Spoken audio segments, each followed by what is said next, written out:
Russian people are humans just like you, like your country's citizens. They're just driven, forced to fight. Otherwise they will die, and their family will be punished also. That's why they probably thought of how to stop the war. This was the moment Pavel Filyatov cut ties with Russia, tearing up his military ID and Russian passport, flushing them down a toilet in an airport bathroom in Paris.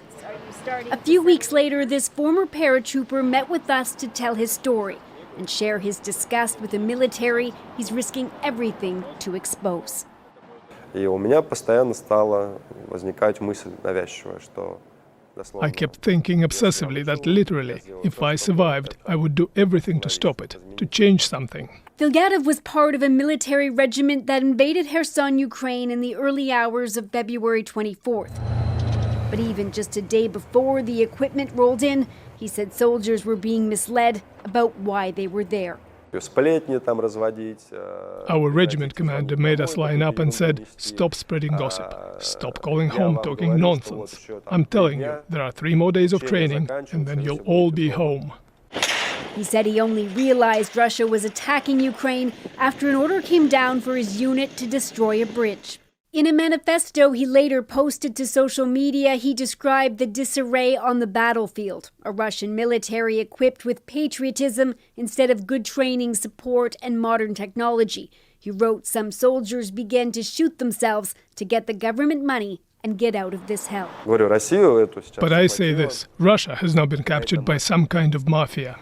We were not told anything but march forward. The commander just told, "You are going there." We were going in a column. When we started to cross the border, I asked the commander, "Why are we doing this?" He answered me to shut up. I didn't know that I was going to Ukraine. They deceived me. We were told that we would go there and come back. They told us that we will go into the fields, set up tents and live there. We didn't ride deep into Ukraine when we were hit. My car blew up and I was pushed out of it with the explosion wave. We became captives in the town. We didn't shoot back. We became captives in the town.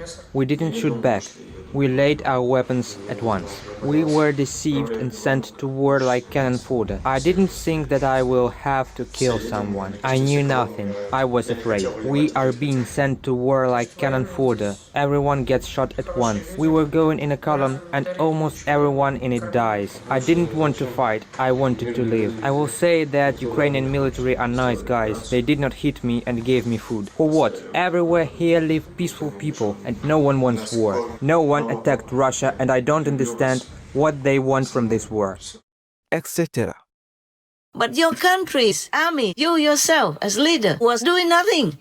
Even if you lose, symbolically fight or make a negotiation or something or else, nothing. So at some point in some areas, the ordinary Ukrainian citizens with empty hands went on the street and told the Russian soldiers to go home. And the whole Europe was silent, that you could drop a pin and hear it. So now you're going to rely on Europe and forsake America? You can afford that?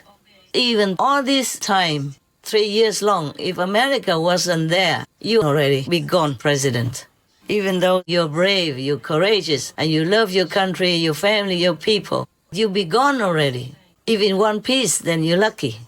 For 3 years long, you have become a great hero. Your people love and obey each and every of your commands with so much respect. But don't get used to this mighty position and power and make it a habit to expect all you meet to treat you the same way. President Trump is not one of your subordinates. He is the commander-in-chief of the most powerful nation on earth. Remember that when you have the chance to see him again. As for now, your country needs him. You need him. So please, forsake your pride. Forsake your leader type in war that you're used to for 3 years. Think logically. Check all the facts before you omit President Trump's suggestion from your peacemaking list. You must work with him. You must. M-U-S-T. You must work with President Trump. He's the one you can trust. Well, at least compared to Putin. It's not my country. You are not my president. Your people are not my relatives, friends, nothing.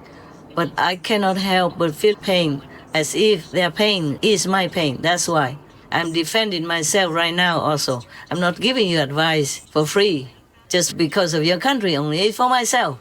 I have the right to defend myself, to protect myself from pain, related pain for your country, from the war in your country.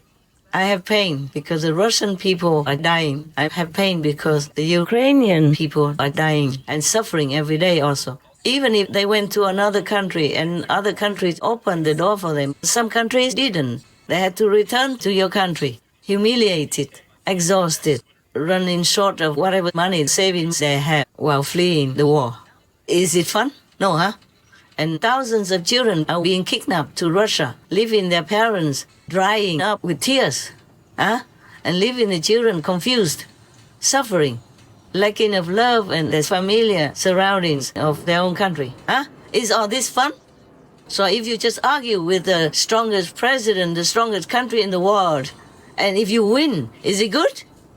Will you be proud of it? So please, think logically, be humble. I know you won't like me if I say all this, but I have to. It's just for my self-defense. How about that, huh? You don't have to think anything bigger than that. Just my self-defense, because I'm in pain every day, as long as the war is still there. Even Syria just recently had a change of governments, of leaders, and they still now make friends with all the countries in the world, including all parties in their governments, and pro-Western, pro-America, not pro-Putin. So just 3 years only, you still can make it. 12 years long, the war in Syria still was won. Russia can protect you? No. Did Europe protect Syria? No. Maybe they tried symbolically, not strong enough. So the president of Syria, even though it's not all his fault, he's done nothing wrong, had to flee. But to where? To Russia. Even though it seems that the country was peaceful before. At least people have peace enough to live and have everything enough. The government took good care of people. Well, as good as they can, comparatively speaking, from other countries. But you see, Russia was there all this time. Couldn't protect the president of that country, couldn't protect that country. And Europe, nearby, couldn't protect that country either.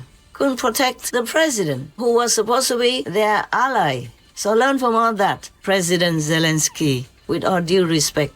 Protect your country by logic, by wisdom, by experience, by lessons from other countries, war and peace. Not protect your pride.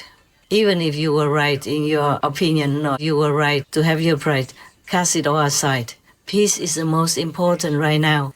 You and President Trump both want peace. So work toward that, okay? As long as your family, your country, your government doesn't do anything opposed to it, go for it. Thank you very much, sir. May God bless you all the time. Protect you and your family and your country. Amen. Now I want to tell the Taiwanese people, recently you have had a lot of terrible disasters, even out of time, out of season. And big brother, China is threatening to eat up your country alive.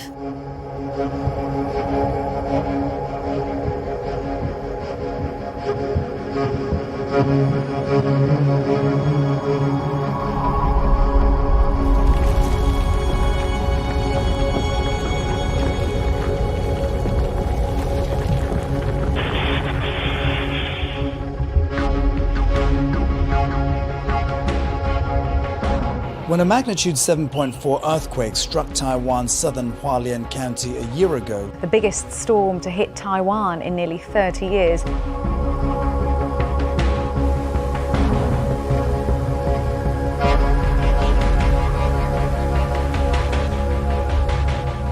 So please listen here. I have taught you the life-saving method, liberating method, not just in this lifetime, but the next life as well. So you can go back to your true home, to your true country. Treasure it, practice it, appreciate it, thank God for it. And do not always call upon me to protect your country. I do the best I can already, believe me. Otherwise, your country would have gone under the sea. Not to talk about war with China I'm telling you this, not because I love to talk or anything, but because I love peace. I don't want the blood of your brotherly citizens spilled on your own fertile land or on Chinese fertile land. The land is for people to live, to cultivate food and necessities or medicine to help you live long, happy and healthy, not to spill blood on it. God will never forgive. Buddhas, Bodhisattvas, saints, masters never can bless your country if too much blood is spilled on it. Even animal people's blood will destroy many merits that your country has. The country has a favorable veganism trend, which is even famous in the international media. Yes.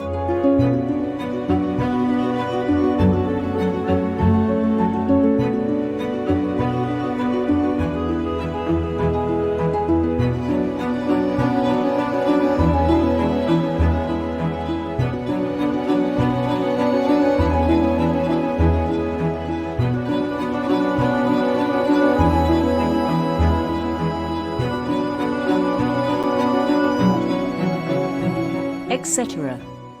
You should be proud of it. They list your country as vegan-friendly, one of the most vegan-friendly, one of the few vegan-friendly countries. They list Taipei as favorable for veganism, for vegan restaurants. They list as vegan food and all kinds of things like that. It's very favorable for Taiwan. What they wrote, what they write, and what they will write on social media, for example. So be proud. Keep it going. Rise it up to the top. Maybe be the first and only country that is all vegan in the whole world. Imagine the honor you will have, huh?